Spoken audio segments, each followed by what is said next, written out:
Me llamaban demasiado callado para liderar. Hoy soy quien entrena a los nuevos. Durante años me repetí la misma frase cada mañana frente al espejo, solo mantente en silencio y haz bien tu trabajo. La frase no era inspiradora, tampoco era parte de algún ritual de superación. Era, más bien, una manera de no sobresalir, de no llamar la atención. Porque desde que entré como auxiliar en la empresa de logística, aprendí que ser invisible tenía ventajas, nadie te interrumpía, nadie esperaba demasiado de ti, y lo más importante, nadie podía culparte cuando algo salía mal. En los primeros días, me bastaba con memorizar las rutas de envío y asegurarme de que los paquetes estuvieran bien sellados. El almacén era ruidoso, como una especie de caos ordenado, y yo era solo una sombra entre pasillos metálicos y el olor constante a plástico y cartón húmedo. Mis compañeros eran de esos que dominaban el espacio, hablaban fuerte, bromeaban con los supervisores, se reunían a fumar y criticaban a los nuevos. Y entre todos, yo era el blanco más fácil, el tipo que no hablaba mucho, que nunca opinaba en las reuniones, que parecía estar ahí por accidente. ¿Tú crees que ese puede ser jefe algún día?, dijo un día Víctor, uno de los veteranos, mientras me miraba de arriba abajo como si fuera un experimento fallido. Reí por compromiso, bajé la mirada y seguí sellando cajas. Pero esa frase se me quedó clavada en la espalda, como si la repitiera con cada paso que daba. Los días se volvieron semanas, y las semanas meses. Me convertí en alguien fiable, pero no indispensable. Hacía bien mi trabajo, evitaba conflictos, salía en punto a las 5:30. Mis jefes rara vez me hablaban directamente, y mis compañeros seguían tratándome como si fuera invisible. La primera grieta apareció con la llegada de Noemí. Ella era nueva, apenas unos años menor que yo. Su primer día llegó con una sonrisa nerviosa y una libreta en la mano. Me asignaron para capacitarla en las tareas básicas. Al principio, pensé que solo me haría perder el tiempo. Pero Noemí tenía una cualidad rara, prestaba atención de verdad. Me hacía preguntas inesperadas, anotaba todo, y sobre todo, me miraba a los ojos cuando hablábamos. ¿Llevas mucho tiempo aquí?, me preguntó una tarde mientras revisábamos un lote dañado. 3 años, respondí. ¿Y por qué no eres jefe aún? La pregunta, lanzada con total inocencia, me golpeó con más fuerza que cualquier crítica que hubiera recibido antes. Porque no tenía una buena respuesta. No era por falta de experiencia. No era por falta de conocimiento. Era porque, simplemente, me había convencido de que no era ese tipo de persona. El cambio empezó de forma sutil. Dejé de evitar a mis compañeros y empecé a observarlos más de cerca. Noté que algunos solo hablaban mucho, pero resolvían poco. Que otros, aunque seguros, cometían errores que pasaban por alto porque sabían justificarlos en voz alta. Y entendí que hablar no es lo mismo que liderar.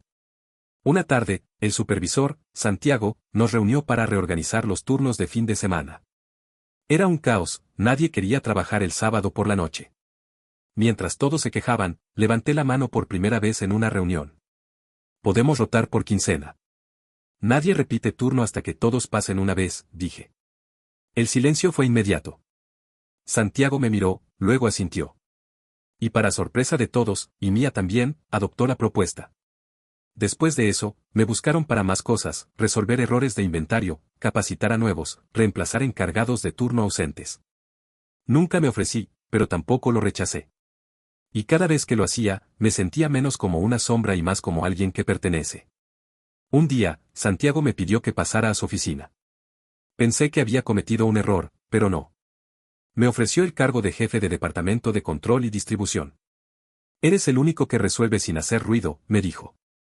Y añadió, eso no es debilidad. Es eficiencia. La noche que llegué a casa después de aceptar el ascenso, abrí el cuaderno donde alguna vez anotaba las rutas de envío. Escribí una frase al azar, sin pensar demasiado, el silencio no siempre es sumisión. A veces es solo alguien esperando su momento. Nunca olvidaré mi primera semana como jefe de departamento. No por algún logro espectacular, sino por la sensación constante de estar en el lugar equivocado. Como si me hubieran dejado las llaves de un avión y me hubieran dicho que lo volara sin instrucción previa. El primer día llegué media hora antes. Me senté solo en mi nueva oficina, que no era más que un cubículo con una ventana al pasillo. Había un escritorio, una computadora vieja y una silla que rechinaba si te movías rápido. Saqué un cuaderno nuevo, lo abrí y lo dejé en blanco. Tenía la intención de escribir algo, un plan, una lista, algo que me hiciera sentir preparado. Pero no salió nada. Solo escuchaba las voces fuera, algunas más altas que otras, algunas familiares, otras no tanto. Sabía que muchos estaban esperando que fallara. La prueba no tardó en llegar. Al tercer día, una de las bandas transportadoras se averió. Lo supe porque Rodrigo, uno de los operarios más antiguos, vino a mi oficina con la cara de quien te lanza una bomba sin previo aviso. La línea 3 está parada. El motor no arranca. Ya lo reportamos hace días, pero nadie lo arregló. ¿Y avisaron al técnico? Sí, pero dijo que no tenía las piezas. Como tú eres el nuevo jefe, ahora te toca resolver. Rodrigo hablaba con ese tono que no era exactamente irrespetuoso, pero sí cargado de desafío. Lo conocía desde mi primer mes en la empresa. Siempre había sido de los que marcaban territorio, de los que te medían con la mirada. Salí al pasillo con él. La banda transportadora estaba detenida, y había 10 personas alrededor esperando instrucciones. No sabía qué decir. Así que hice lo que mejor sabía, observar. Me agaché junto a la máquina, escuché los comentarios, pedí que me trajeran los reportes de mantenimiento anteriores. Mientras tanto, Rodrigo cruzaba los brazos y murmuraba cosas que no alcancé a oír. ¿Por qué no se reemplazó la pieza cuando se pidió? Pregunté. Porque no había autorización de compras, me dijo uno de los encargados del almacén. ¿Y por qué no hay autorización? Porque el jefe anterior no la firmó. Me enderecé, respiré hondo y dije algo que no tenía planeado. Entonces lo hago yo. Pásenme los formularios. Hubo un silencio raro. No sé si esperaban que me escondiera detrás del procedimiento o que le pasara el problema a alguien más. Firmé los papeles y llamé personalmente al proveedor. Al final del día, la pieza estaba en camino y la máquina volvió a funcionar 48 horas después. No fue un acto heroico, ni una solución brillante.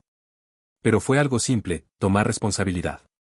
Ese gesto, pequeño pero visible, marcó una diferencia. Desde ese día, algunos dejaron de tratarme como el chico callado que había tenido suerte. Pero no todos. Unos días después, escuché una conversación mientras pasaba por el área de carga.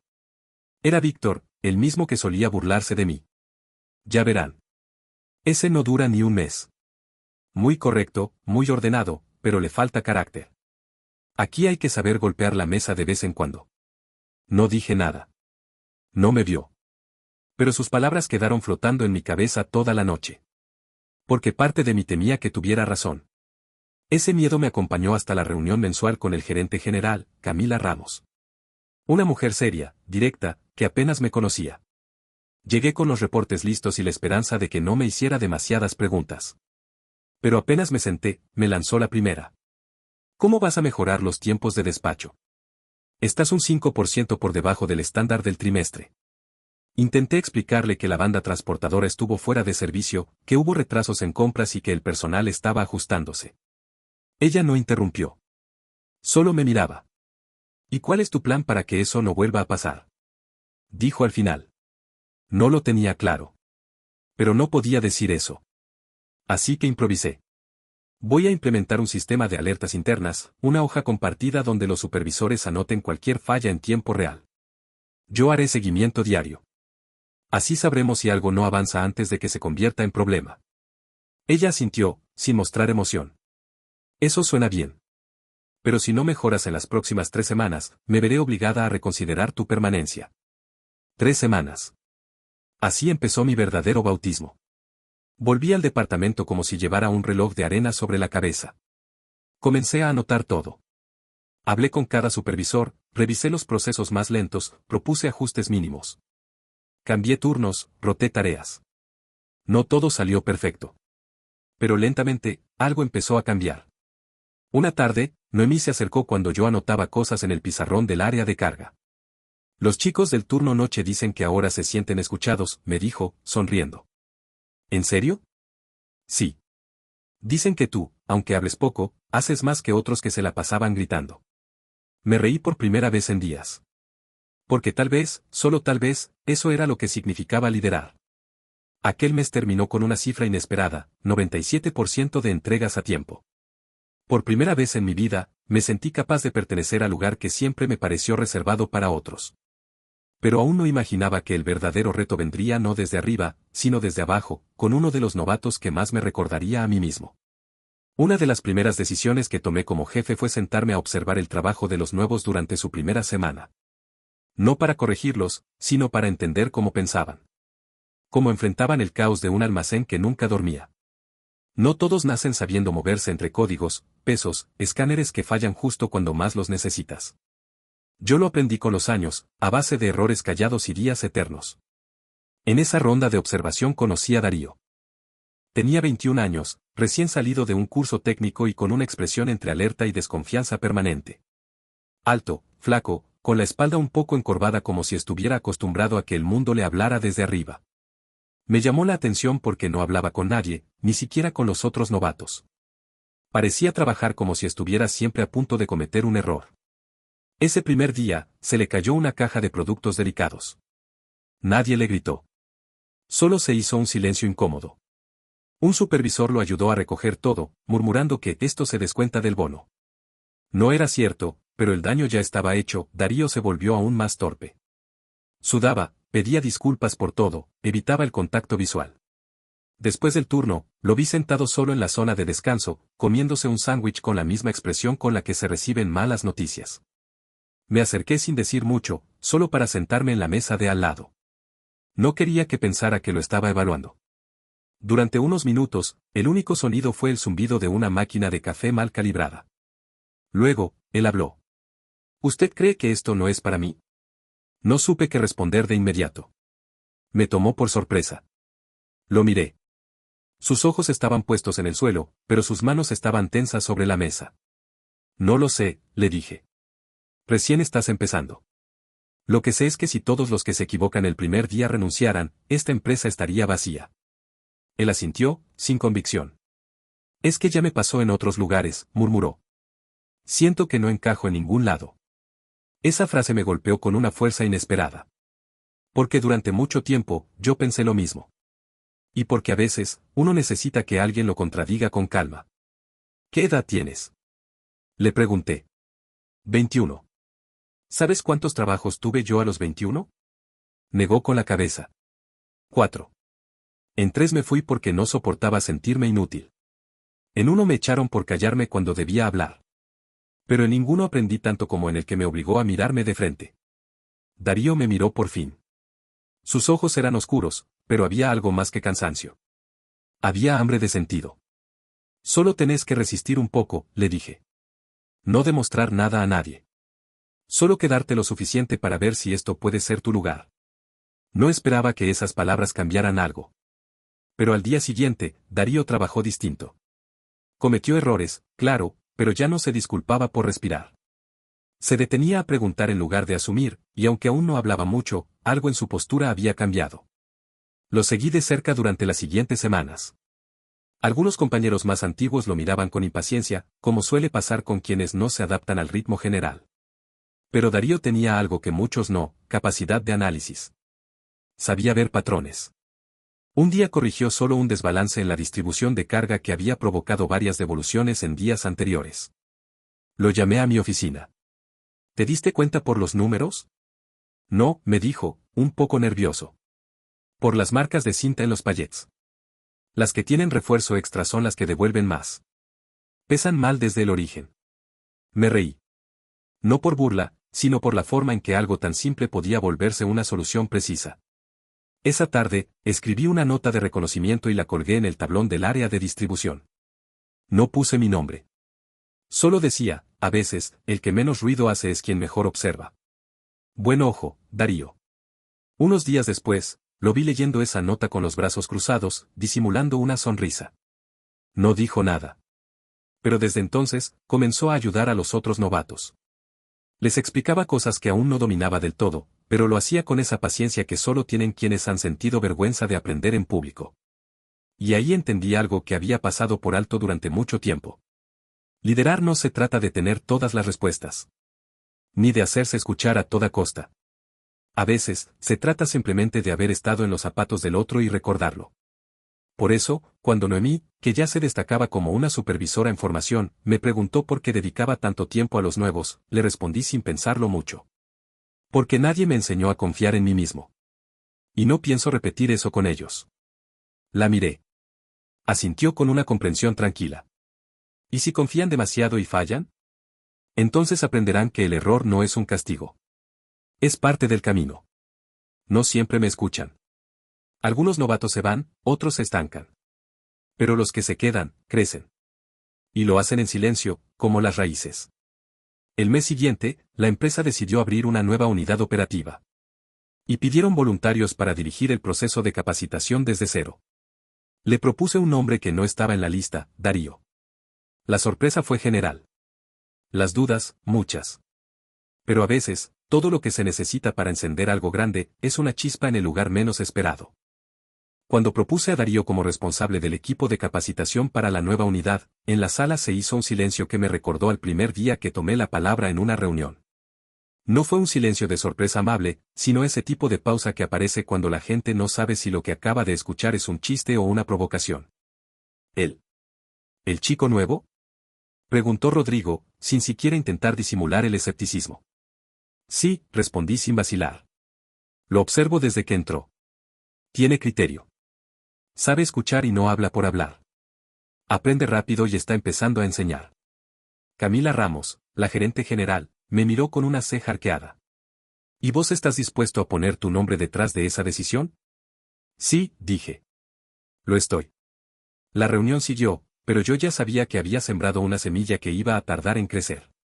En esta empresa, las decisiones lentas suelen generar más ruido que los errores rápidos. Salí de ahí con el estómago apretado.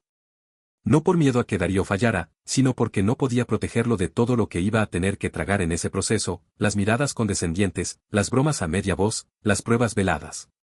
Ya lo viví. Uno no se olvida. Cuando le conté a Darío la noticia, su reacción fue predecible. ¿Estás seguro? Me dijo, con los ojos como platos. Estoy lo suficientemente seguro como para darte esta oportunidad. Lo demás depende de vos. Al principio, dudó. Pensó que se trataba de una prueba encubierta o de una forma elegante de sacarlo del camino. Lo noté por su lenguaje corporal, se tensó, hablaba con frases cortas, como si midiera cada palabra. Le di espacio. No lo empujé. Solo le pedí una cosa, que me trajera su plan de trabajo en una semana. Y lo hizo. Con errores, sí. Con detalles incompletos, claro. Pero había algo en su propuesta que no podía fabricarse, honestidad. Planteaba capacitar desde el primer día con base en observación cruzada, proponía pares entre novatos y operarios con experiencia, y dejaba espacio para el error controlado. Me recordó mis propios apuntes, esos que escribía en secreto para nadie, en un cuaderno que nunca mostré. La dirección aceptó el plan con algunos ajustes menores. Y Darío empezó. Los primeros días fueron duros. Un veterano se negó a seguir las instrucciones de un pibe que recién llega y ya quiere enseñar. Otro se quejó de que todo es teoría, pero nadie sabe lo que pesa una jornada con 2 camiones de más. Darío lo soportó con una calma que me sorprendió. No me ofenden, me dijo un día, mientras tomábamos café en la zona de carga. Me recuerdan a mí, cuando no sabía cómo pedir ayuda sin sonar débil. Lo que no imaginaba era que lo más difícil no vendría de los escépticos, sino de alguien en quien confiaba. Noemí. Ella se sintió desplazada. Hasta ese momento había sido mi sombra en casi todo. La que leía mis anotaciones antes que nadie, la que detectaba errores logísticos con una eficacia que yo admiraba. Pero cuando vio que Darío ocupaba un lugar que quizá ella esperaba en silencio, se fue alejando. Primero dejó de quedarse hasta tarde. Luego empezó a poner peros a cada propuesta de Darío. Y finalmente, un día, discutió con él en plena capacitación. Esto no es lo que vos dijiste que harías, le lanzó. Estás improvisando. Estaba yo ahí. Escuché cada palabra. Esperé a que terminaran y luego le pedí a Noemí que se quedara un momento. ¿Qué está pasando? Pregunté. Ella se cruzó de brazos. Pensé que me tenías en cuenta. Que yo sería la próxima. No alguien como él. No contesté enseguida. Tomé aire. Porque entendía su decepción, aunque me doliera su forma de mostrarla. Vos ya sos alguien en este equipo. No necesito ponerte al frente para saber que puedo contar con vos. Pero si ese lugar te importa, decímelo. Y vemos cómo llegar ahí sin pisar a nadie. Noemí bajó la mirada. No lloró. No se disculpó. Pero tampoco discutió más. Desde ese día, las cosas empezaron a ordenarse. Lento, como todo lo que vale la pena. Darío siguió creciendo. Noemí volvió a involucrarse, esta vez con más madurez. Y el equipo nuevo empezó a funcionar con una energía que no se puede simular. Un mes después, en una reunión general, Camila Ramos dijo una frase que me quedó grabada. Es curioso, dijo. A veces los mejores líderes no son los que más se hacen notar, sino los que mejor escuchan antes de hablar. No me miró directamente. Pero por un segundo, sentí que hablaba de Darío. Y de mí. Y de todos los que alguna vez pensamos que no teníamos lugar en ningún lado. Recuerdo con nitidez el día en que uno de los nuevos operarios me buscó a solas, después de su primer turno de noche. Se llamaba Kevin. Era tímido, incluso más que yo cuando empecé. Alto, de movimientos torpes, con las manos metidas en los bolsillos como si el mundo pudiera ser menos duro si él ocupaba menos espacio. ¿Tenés un minuto? Me preguntó, sin levantar la vista del suelo. Claro, dije, y salimos a la rampa trasera, donde a esa hora solo quedaban los ruidos lejanos de los montacargas y el aroma metálico de los palets recién descargados. Kevin apretaba los labios como si se estuviera conteniendo. Creo que esto no es para mí. La frase no era nueva. La había escuchado muchas veces. Pero algo en su tono, el esfuerzo por no sonar derrotado, el temblor apenas perceptible en su mandíbula, me hizo mirarlo con otra atención. ¿Por qué pensás eso? Porque no me sale. Me cuesta seguirles el ritmo. Me olvido cosas. Me confundo con los códigos. Siento que estoy molestando más de lo que ayudo. Me quedé en silencio un momento. No para pensar qué decir, sino para que él sintiera que no tenía que justificar su miedo. ¿Querés saber un secreto? Le dije finalmente. Él asintió. En mi primer semana me olvidé de cerrar una compuerta. Se arruinó un lote entero por mi culpa. Nunca lo dije. Dejé que pensaran que había sido una falla técnica. Sus ojos se abrieron, no tanto por el contenido, sino por lo inesperado de la confesión. ¿Y no lo echaron? No. Pero no porque no se enteraran, sino porque el jefe de ese entonces decidió enseñarme en lugar de marcarme. Kevin no dijo nada. Se quedó mirando el piso, como si las baldosas pudieran ofrecerle alguna clase de guía. Vos necesitas tiempo. Y alguien que te diga que equivocarse no es fracasar. ¿Querés que hable con Darío para que te acompañe en los turnos un par de semanas? ¿Darío? ¿El que era novato hace poco? El mismo. Asintió. Aún con dudas, pero con menos miedo.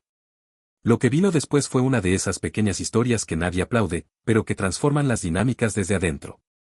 Darío, con su estilo paciente, se tomó el trabajo de mostrarle a Kevin no solo el cómo, sino también el por qué de cada tarea. En 3 semanas, Kevin dejó de esconder las manos en los bolsillos. Empezó a anotar cosas. A corregir errores ajenos. A hacer preguntas sin miedo al juicio.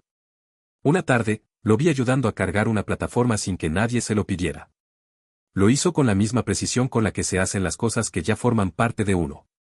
Y ahí, en medio del ruido de cajas y ruedas chirriantes, entendí que estábamos construyendo algo más grande que eficiencia. Estábamos sembrando la idea de que pertenecer no era cuestión de talento nato, sino de oportunidad sostenida.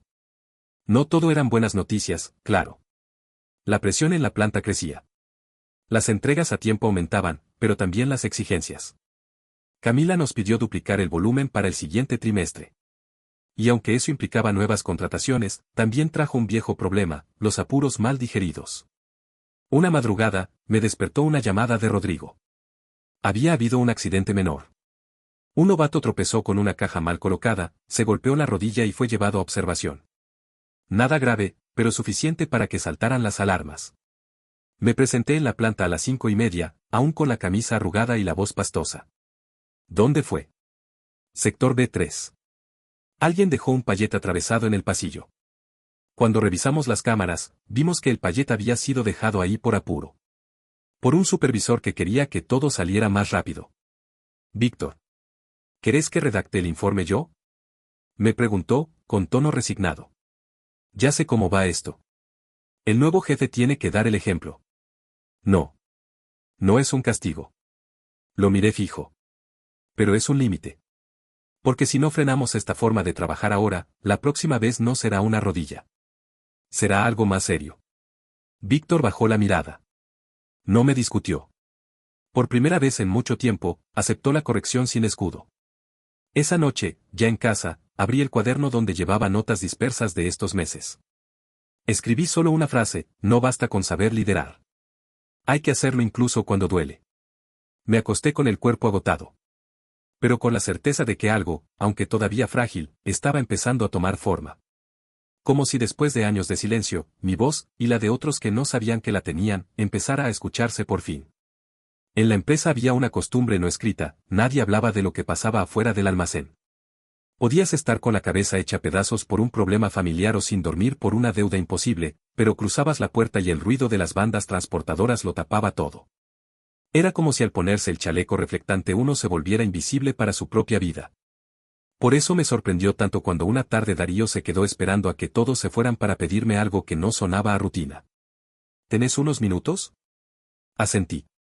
Nos sentamos en el pasillo lateral, ese que siempre huele a café quemado y a plástico nuevo.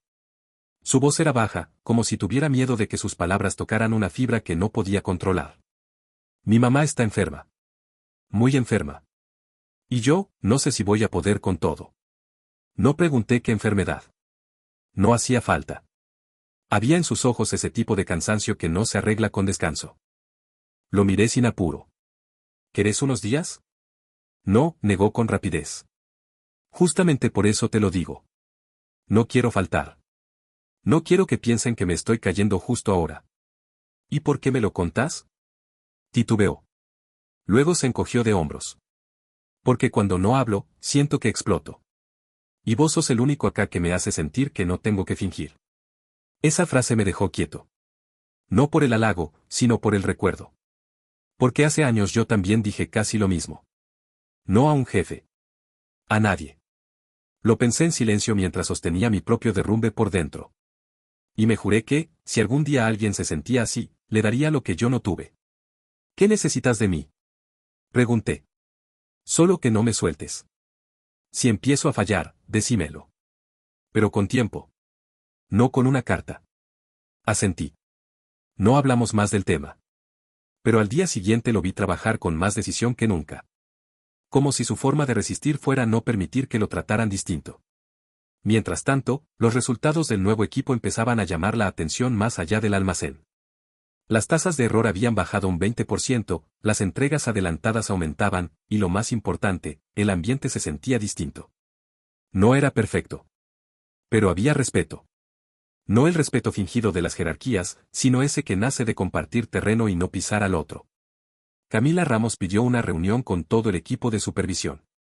Nos citó en la sala de conferencias, un espacio siempre demasiado frío, con ventanas grandes que daban al patio de carga. Llegamos todos. Víctor, Noemí, Darío, dos nuevos supervisores que apenas conocía, y yo. No voy a hablar de números, dijo Camila. Quiero hablar de clima. De lo que no se mide pero sostiene todo. Hubo un murmullo incómodo. Nadie esperaba eso. He recibido comentarios de varios empleados de la nueva unidad, continuó. Y hay algo que se repite, sienten que son parte de algo. Que no están solos. Que sus errores no los condenan. Y eso no nace de un protocolo. Nace de ustedes. Miró a cada uno. Cuando me tocó, sostuvo la mirada un segundo más. Necesito que eso se replique. Que ese modelo no sea excepción, sino norma. Terminó la reunión sin más. Pero en ese breve discurso entendí que algo estaba por cambiar. A los pocos días, Camila me convocó sola. Cerró la puerta y me ofreció un café. Algo raro. Siempre fue más de los que van al grano. Voy a abrir un nuevo programa de formación interna para futuros jefes de área. Quiero que lo diseñes vos. No supe qué decir. Ni siquiera estaba seguro de estar preparado. ¿Y por qué yo? Sonrió, sin suavidad. Porque empezaste sin alzar la voz y lograste que te escucharan igual. Porque hiciste crecer a los que otros daban por perdidos.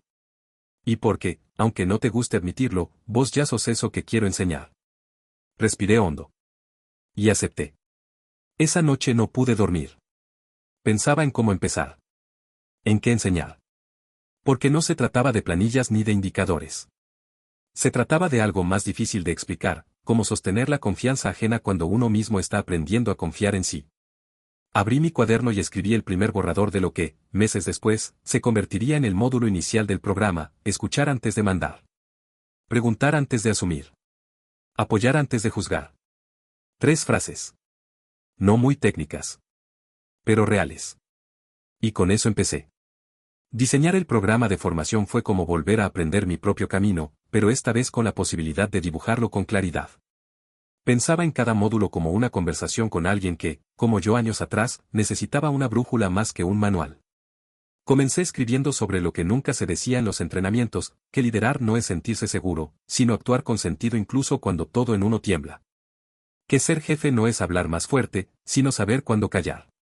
Y que dar órdenes sin haber escuchado es como lanzar una cuerda sin mirar si hay alguien al otro lado. Camila me dio 3 semanas para el diseño preliminar. Yo lo entregué en 2. Cada sección tenía ejemplos reales, pequeñas historias, sin nombres, de decisiones difíciles, de errores asumidos, de aprendizajes lentos pero sólidos. No incluí teoría de libros. Solo experiencia. El día que presenté el programa al comité, uno de los gerentes, Carlos, de administración, preguntó con cierto escepticismo. ¿Y esto quién lo valida? ¿Dónde está la parte técnica? Está en el trabajo diario, respondí.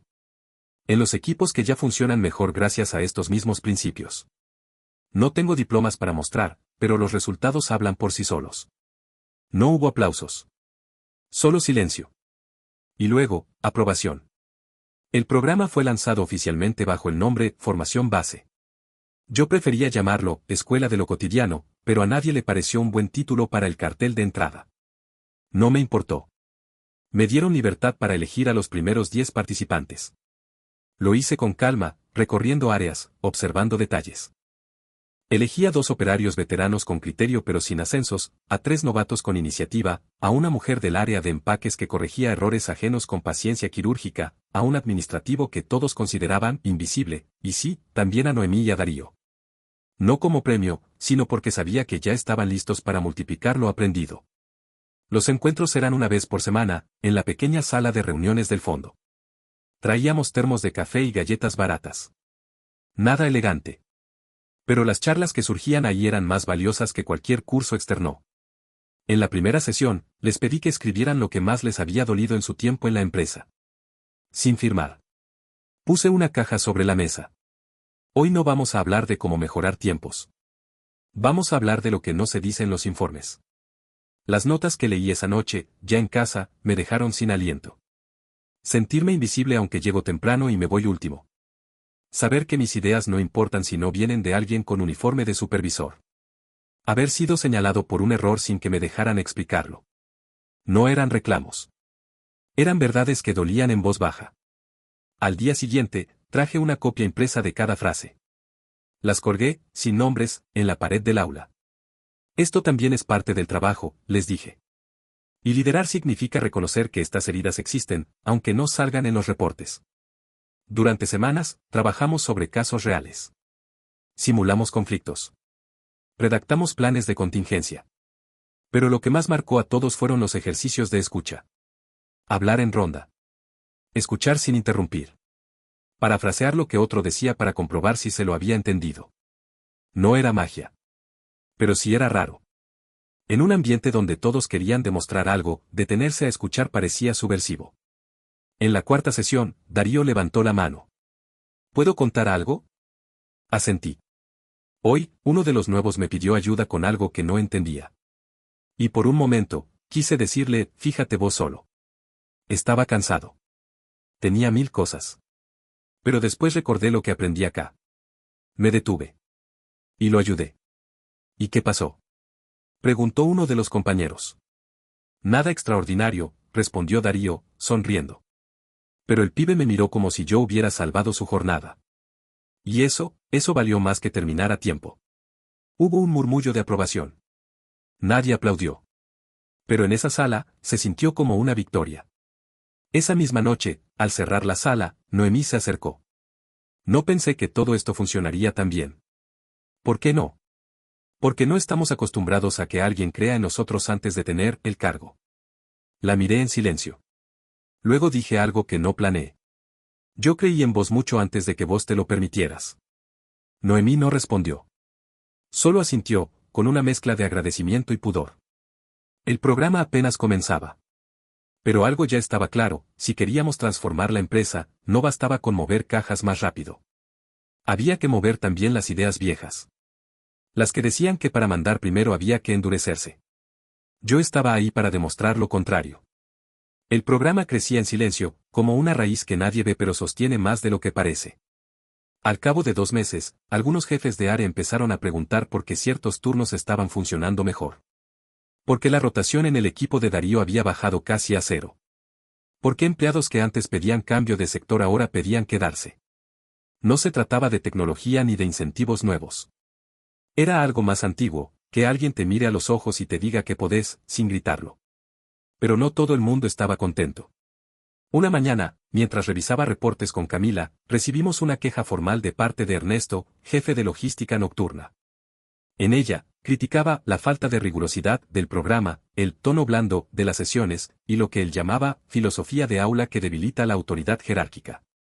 ¿Lo conoces?, preguntó Camila, entregándome la hoja con un gesto de hastío. No personalmente. Pero sé quién es. Tiene 15 años en la empresa. Nunca quiso cambiar nada. Y ahora tiene miedo, dijo ella, sin suavidad. Porque lo nuevo, cuando funciona, amenaza lo viejo aunque no lo ataque.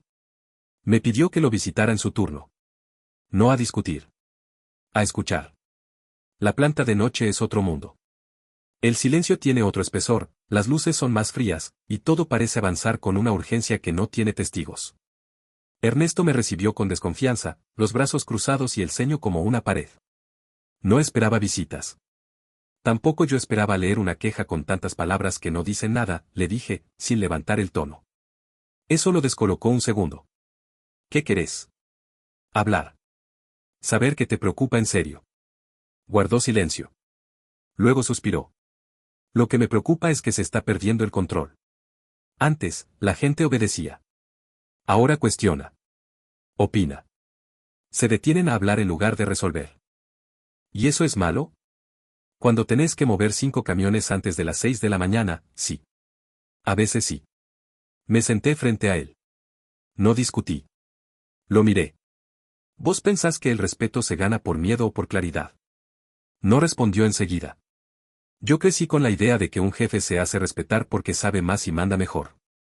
¿Y qué pasa cuando un operario sabe más que vos en algo puntual?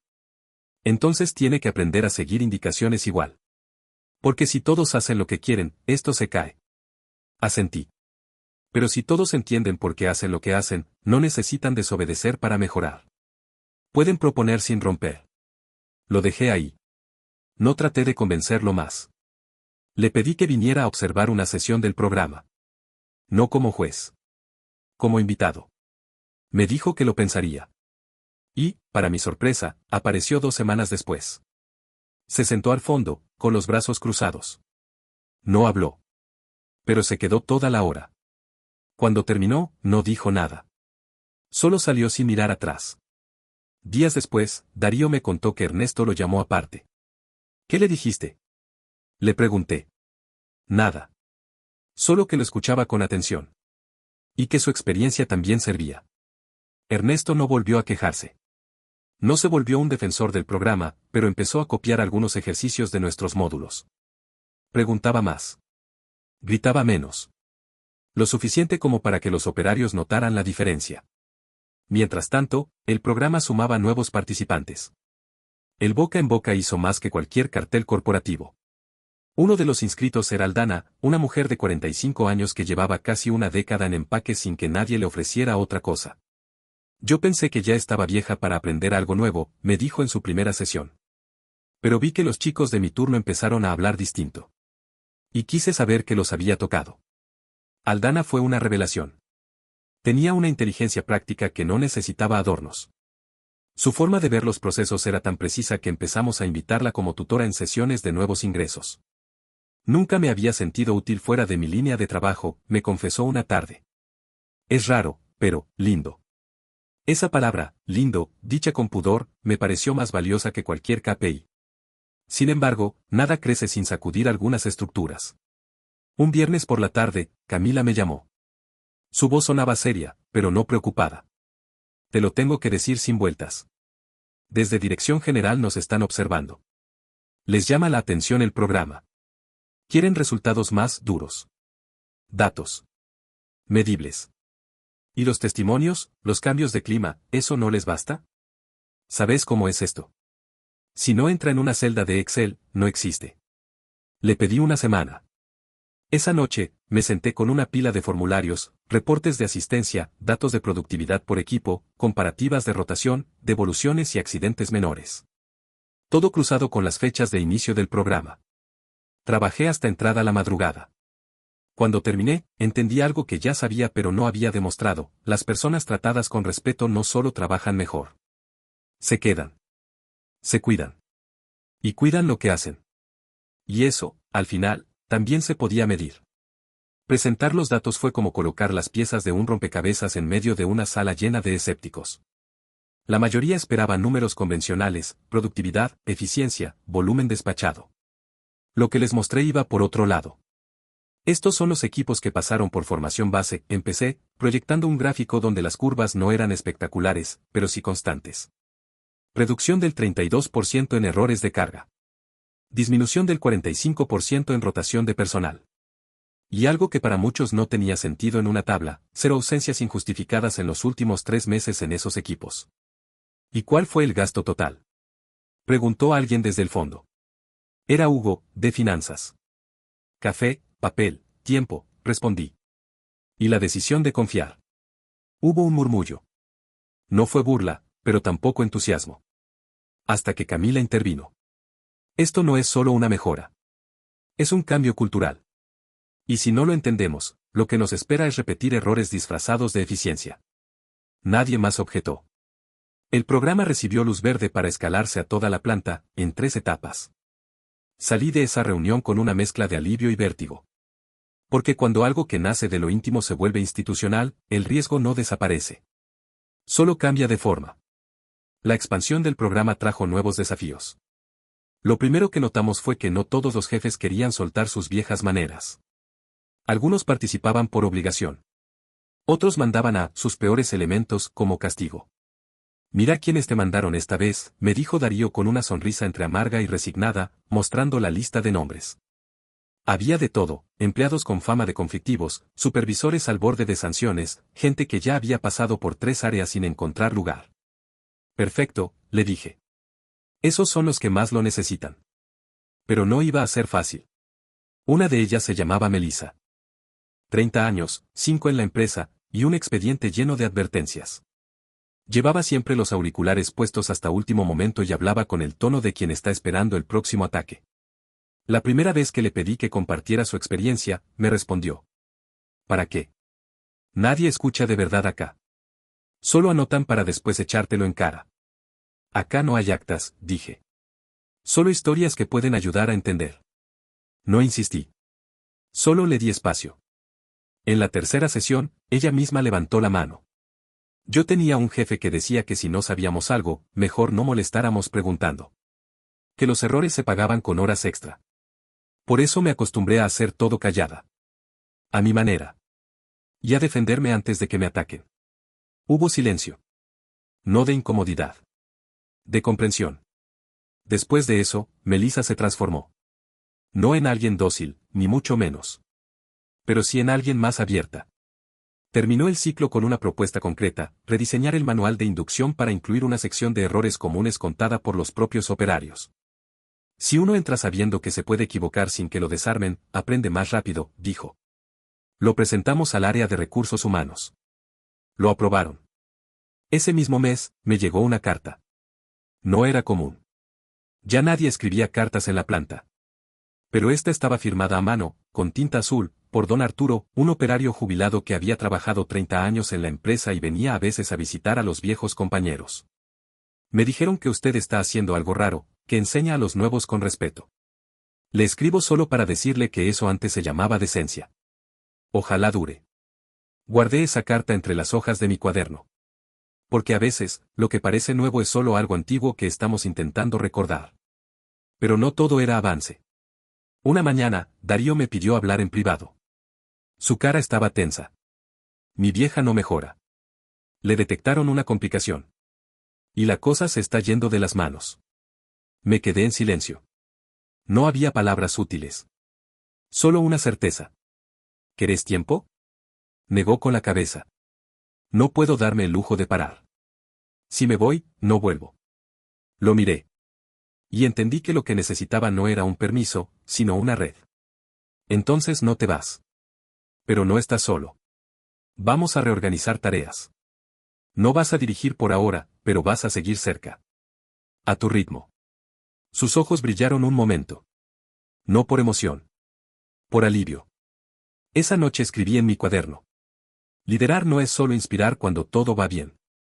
Es sostener cuando alguien siente que se está cayendo. Y al cerrar la tapa, supe que lo más difícil aún estaba por llegar. Porque las redes también se tensan. Y hay momentos en que incluso quienes enseñan, necesitan a alguien que los sostenga a ellos. El primer error importante desde que comenzó el programa no vino de un novato, ni de un supervisor en formación. Fue mío. Ocurrió a mitad de mes, durante la transición de la segunda a la tercera etapa de expansión. Yo había planificado el nuevo cronograma de formaciones sin consultar a producción. Estábamos tan enfocados en replicar lo que funcionaba que pasé por alto lo básico, coordinar con los jefes de línea para no entorpecer los turnos críticos. El impacto no tardó en llegar. Una mañana, mientras terminaba una sesión con los nuevos operarios, recibí una llamada seca de Camila. Necesito que vengas al área de operaciones. Ahora. Allí me esperaban 5 supervisores. Noemí entre ellos, cruzada de brazos, con el rostro más serio de lo habitual. ¿Qué pasó? Pregunté, aunque ya lo intuía. Víctor habló primero, sin rodeos. Tu nueva tanda de formaciones dejó a 2 sectores sin personal operativo durante hora y media. Perdimos un embarque importante. Tuvimos que llamar a contratados de emergencia. Esto no es solo un error logístico, es una falta de respeto. La palabra me dolió más de lo que pensé que dolería. Noemí añadió. Nadie niega el valor del programa, pero si empezamos a funcionar como una empresa paralela, vamos a chocar con todo. Me quedé en silencio. Por primera vez en mucho tiempo, sentí esa sensación áspera de la vergüenza mezclada con impotencia. Tenían razón. Fallé, dije finalmente. Y no por mala intención, sino por confianza mal calibrada. Pensé que por andar bien, podíamos correr más rápido. Me olvidé que todo esto tiene sentido solo si no interfiere con lo esencial, el trabajo que lo sostiene. No intenté defenderme más. Solo pedí una semana para corregir el calendario, sentarme con cada jefe de línea y ajustar desde el pie. Camila asintió sin gesto de reproche. Confié en vos porque sabés asumir. Ahora hacelo de nuevo. Durante esa semana, recorrí cada turno, hablé con cada supervisor. No como el del programa, sino como alguien que volvió a mirar con humildad la base de la que había salido. Aprendí más en esos 7 días que en los 2 meses anteriores. Reajustamos horarios. Creamos un formato de inscripción voluntaria con prioridad rotativa. Propusimos un sistema de tutoría interna para que el aprendizaje no dependiera solo de sesiones formales. Lo llamamos formación en movimiento. El lunes siguiente, volví al aula con los papeles manchados de anotaciones y tachaduras. Melissa, ahora tutora, me esperaba con los brazos cruzados. ¿Ya está todo solucionado, profe? Todo, no. Pero sí lo suficiente para seguir sin pisarnos. Me sonrió por primera vez desde que la conocía. Entonces, que siga la clase. Esa misma semana, Darío dejó de venir. Al principio, pensé que era una ausencia puntual. Pero el segundo día sin aviso me inquietó. Le escribí. Nada. Le llamé. Mensaje de voz. Finalmente, me presenté en su casa después del turno. Me abrió su hermana. La cara lo decía todo. Está en el hospital. Desde el martes. La mamá tuvo una crisis, y él, bueno, no ha querido dejarla ni un minuto.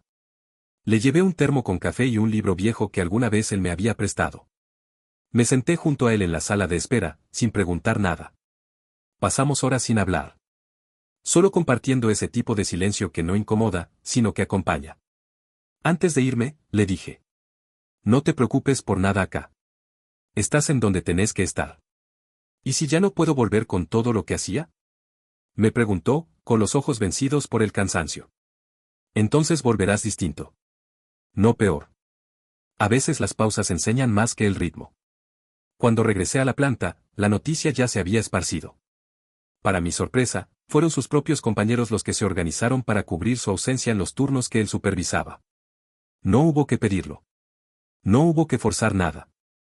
Una red invisible, tejida en semanas de trabajo silencioso, ahora sostenía sola lo que antes era impensable. Ese día anoté en mi cuaderno. Cuando sembras confianza, no necesitas estar para que florezca.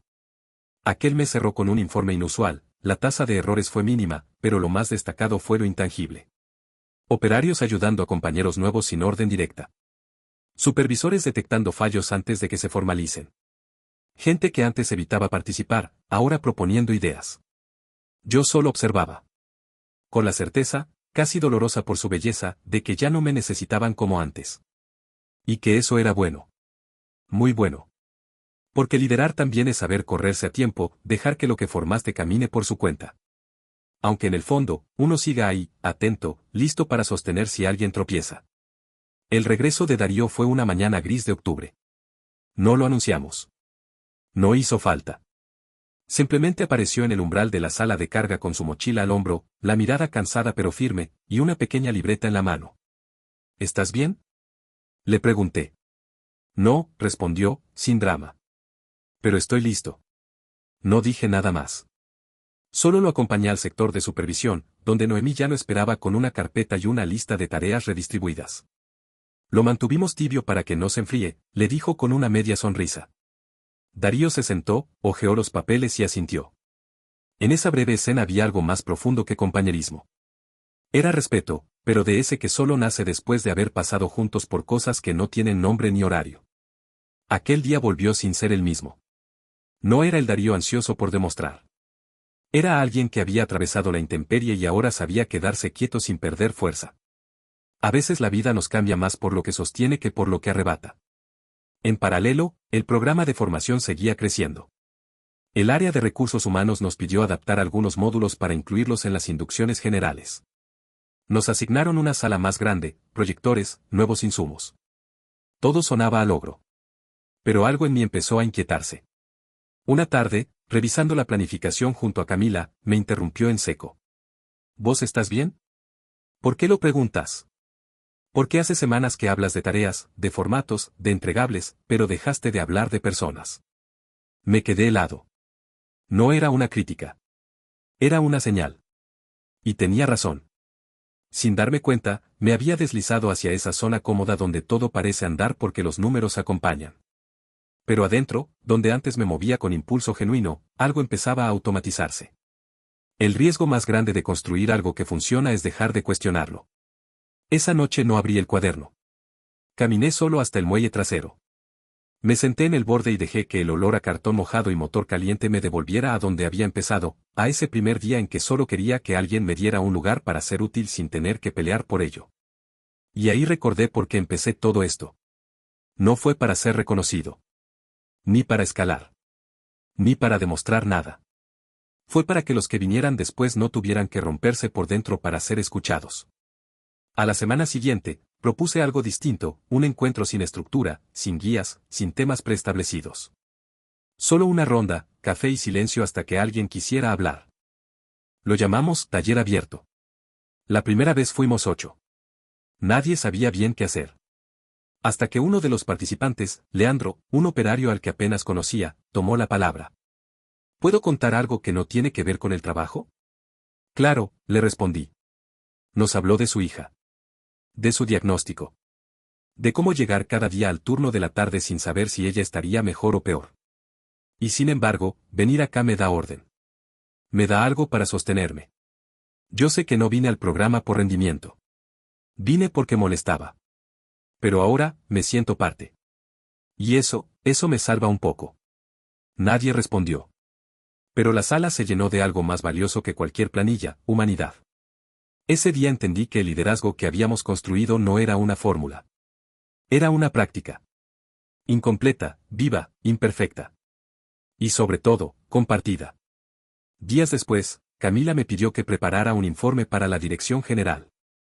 ¿Quieren saber si estás listo para un nuevo rol?, me dijo. Más arriba. ¿Más arriba de qué? De este departamento. De este programa.